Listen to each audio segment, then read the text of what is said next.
Mahilig ka din ba magbanyo? Yung tipong tumatagal ka ng isang oras nakaupo habang nagpe-Facebook.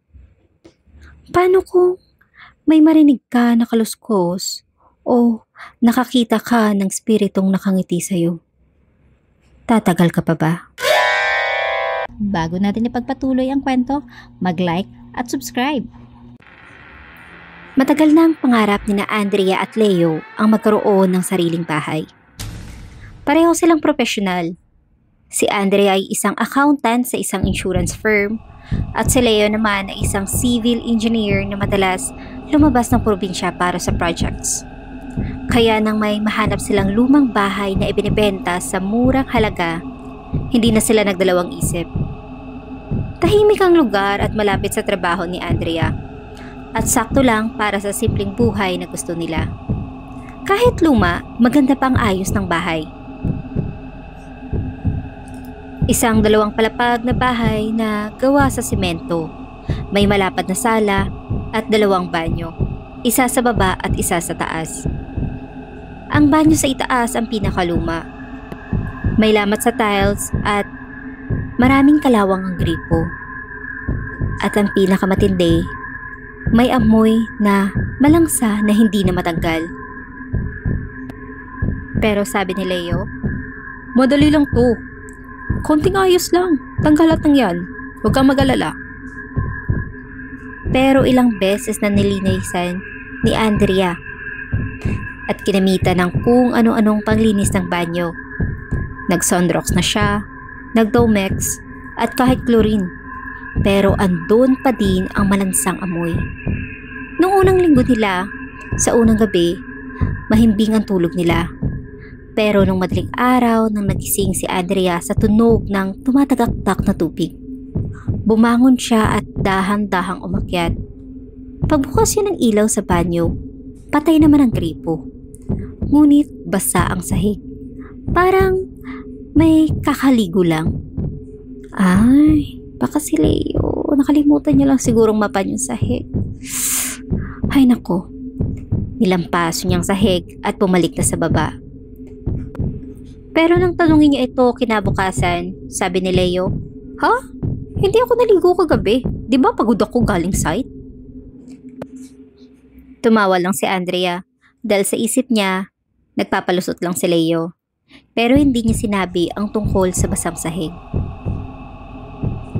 Sa ikalawang linggo, habang naglilinis ng banyo sa itaas, napansin ni Andrea na lagi nalang basa ang paligid ng shower area. Kahit ilang araw nang hindi ito ginagamit. At tuwing gabi, parang may mabagal na lagaslas ng tubig kahit patay naman ang main bulb. Lagi niya nalang iniisip na baka si Leo. Minsan habang nag-aayos siya ng toothbrush, narinig niya ang mahina at sunod-sunod na kalusko sa tiles. Parang may gumagapang at kinakalmot ang sahig o ang dingding. Nilakasan niya ang loob at sinilip ang sahig, pero wala naman. Pero nang tumingin siya sa salamin, saglit niyang nakita sa likod ang isang basang babae. Nakayuko, mahaba ang buhok, nakasuot ng puting duster na parang uniforme ng kasambahay. Bigla niyang pinikit ang mata at pagmulat niya, wala na ito.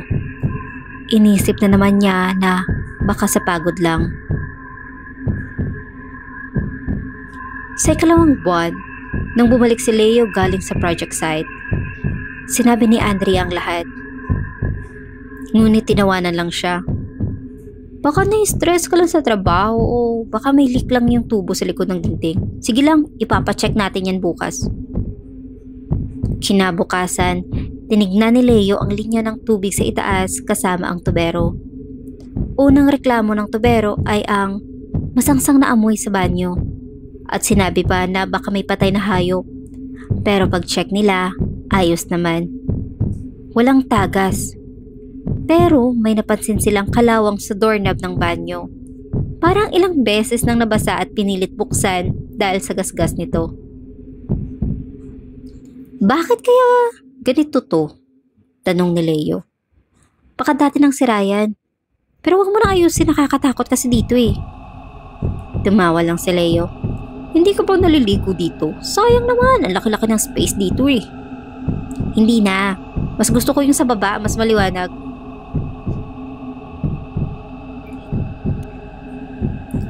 Ilang araw pagkatapos noon, isang gabi, umuulan ng malakas at si Leo ay naliligo sa itaas habang nagluluto si Andrea sa kusina. Narinig niya ang pagbukas ng gripo at pagkanta ni Leo. Ilang minuto na ang nakakalipas pero hindi niya naririnig si Leo at kahit ang pagbukas ng pinto ay wala siyang narinig. Akala niya tapos na to pero hindi pa lumalabas ng banyo. Han? Tawag niya pero walang sumasagot. Umakyat siya at kumatok. Leo, tagal mo naman dyan. Ano bang ginagawa mo? Pero walang tugon. Pinilit niyang buksan ang pinto pero hindi mapihit ang doorknob. Han, buksan mo nga. Ano bang ginagawa mo? Leo? Leo? Biglang may tunog ng tubig. Malakas. Parang ragasa na hindi maintindihan. Leo, lumabas ka. Isa. Leo? Ano ba? Ano ba to? Prank? Sigaw niya. Nanginginig na. Pinukpok niya ng ilang beses ang doorknob hanggang sa tuluyang bumukas. Pagpasok niya walang tao. Pero umaagos ang tubig mula sa shower. Nagsisisigaw siya sa pagtawag kay Leo at kabang-kaba na. Pero narinig niya ang pagbukas ng gate. Dali-dali siyang bumaba at pagbukas niya ng pinto, si Leo ito. May dalang isang supot ng tinapay at coke. Saan ka galing? Di ba nasa taas ka kanina? Naliligo? Tanong ni Andrea. Ha? Lumabas ako kanina nung nagsimula ka magluto. Ang bango kasi, nagutom ako. Naligo na ako kanina umaga, di ba? Nakalimutan mo ba? Takang-taka siya pero mas pinili niyang hindi sabihin kay Leo ang nangyari. Kinabukasan, kinaumagahan pa lang, narinig na ni Andrea ulit ang paglagas-las ng tubig mula sa itaas. Nanginginig siya habang paakyat pero nang buksan niya ang pinto, si Leo pala ang naliligo. Nagulat pa ito. Han! Anong ginagawa mo? Ginulat mo ko.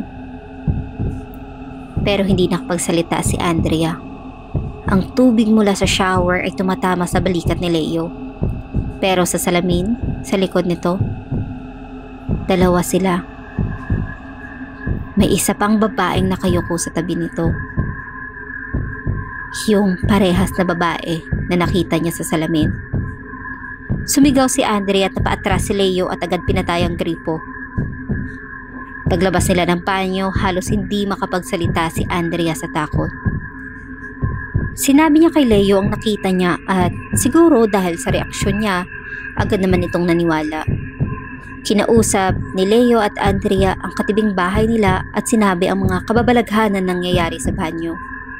Ngunit hindi ito makapagbigay ng impormasyon kung ano ba talaga ang pinanggalingan ng mga kababalaghan dahil lagi daw umaalis ang mga tumitira roon ng hindi nagkakwento. Sa halip, nagsuggest ito na tumawag na lang ng psychic o albularyo. Tinawagan naman nila ang isang albularyo na nirekomenda ng kapitbahay. Kinabukasan, pagpasok ng matandang albularyo, agad nitong naramdaman ang lamig sa itaas. Nako, hindi lang basta multo ito. May kaluluwa ditong mamatay sa banyo, nakakulong. Hindi, kinulong siya. Dating kasambahay ito. Nakikita niyo din ba siya? Sa pag-orasyon, lumabas ang pangalan ng babae. Wena. Dating kasambahay, sinaktan at ikinulong ng dating may-ari matapos pagbintangang magnanakaw. Namatay siyang nakakulong sa banyo, sa gutom, sa pagod at sa uhaw, nang walang ibang nakakaalam. Hindi niya kasi alam na patay na siya. Kapag binuksan yung pinto, akala niya pagkakataon niya na para makalabas.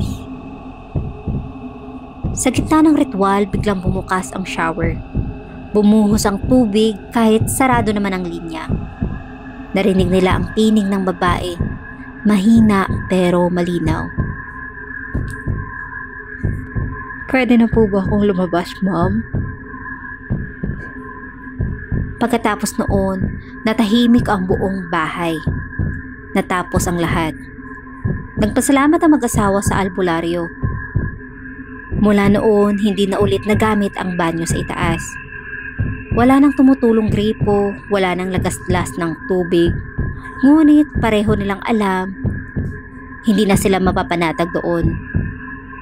Ilang linggo ang lumipas, ipinagbili nila ang bahay.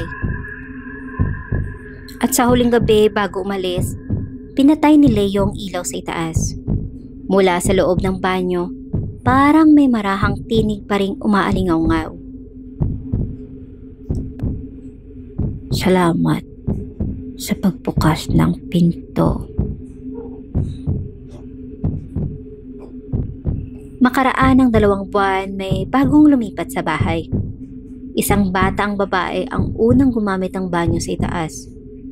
Pagkatapos niyang maligo, sumigaw ito mula sa loob. Tumakbo ang nanay niya, pero pagpasok niya, tahimik lang ang anak. Nakatayo sa harap ng salamin at nakangiti. Ma, may ate raw na nakatira dito dati. Sabi niya, babalik daw siya kapag binuksan ng pinto.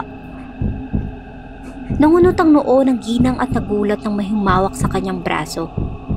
Paglingon niya, babaeng nakasuot ng lumang uniforme ng kasambahay. Nakangiti ng malapad na halos mapupunit na ang bibig. Ngayong gabi, magtatagal ka pa ba sa banyo?